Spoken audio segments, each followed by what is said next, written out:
आपने जो नए ट्रेंड्स मुतारिफ कराए, एक तो बेपनाह पेस है ना, कहते हैं कि भी लोग आपके सामने खड़े नहीं हो पाते थे, ऐसे ही है नहीं? वैसे ही।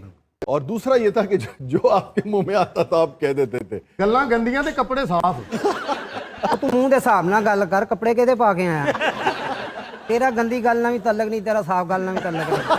तो इस एतराज को कैसे आप? शाह जी वैसे लोग इल्जाम लाते सी, लेकिन जिस मुकाम ते मैं हिट होया यानी कि हमारा वन हॉल सी ते एक थिएटर चलदा सी, उस दिन 16 दिन का ड्रामा हुंदा सी, लेकिन ड्रामा इतना क्लिक होया कि 32 दिन प्रोड्यूसर नूं करना पिया। उत्थे बिल्कुल वल्गर नहीं करते सी। हनी साहब दे वाल साहब नाल मैं काम कीता है, बब्बू साहब नाल कीता, मस्ताना साहब ने भी।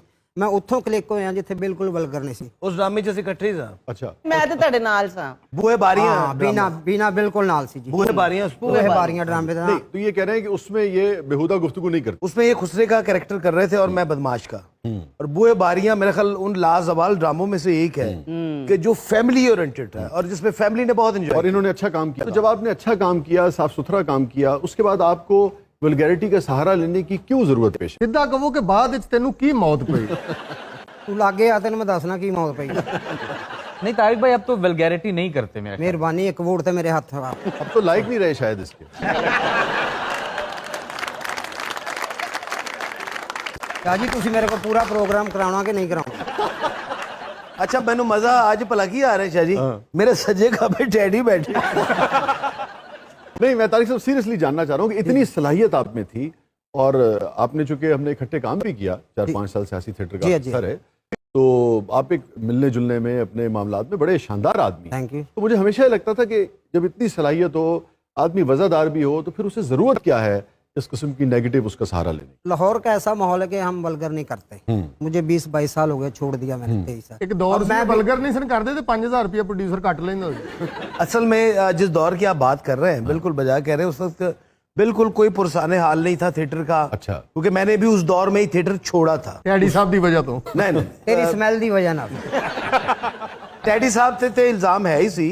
और मेरे ख्याल है कुछ 10 तो 15% शायद इस चीज का हिस्सा हो, क्योंकि he is very talented man. और माशाल्लाह जिस तरह आके इन्होंने अपना यानी कि सिक्का मनवाया थिएटर की दुनिया में, क्योंकि लाहौर से बाहर जितने थिएटर होते थे उस वक्त अब मेरे ख्याल बहुत बेहतर हो चुके हैं।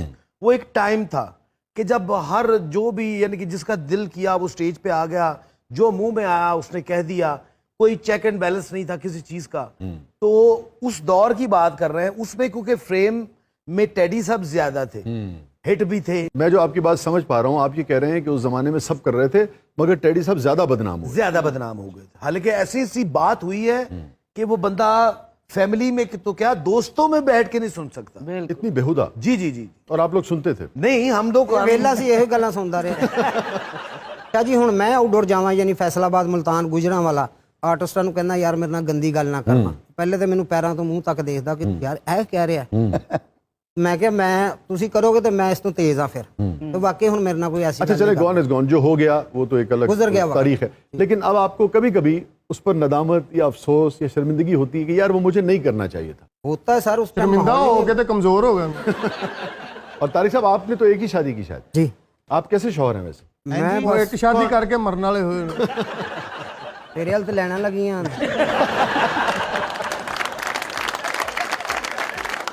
नाज़रीन स्टे विद अस। छोटे से वक्फे के बाद वापस आते हैं। हमारे साथ मौजूद है वहीद खान साहब, हनी अलबेला साहब और तारिक टेडी साहब। आप देख रहे हैं जबरदस्त।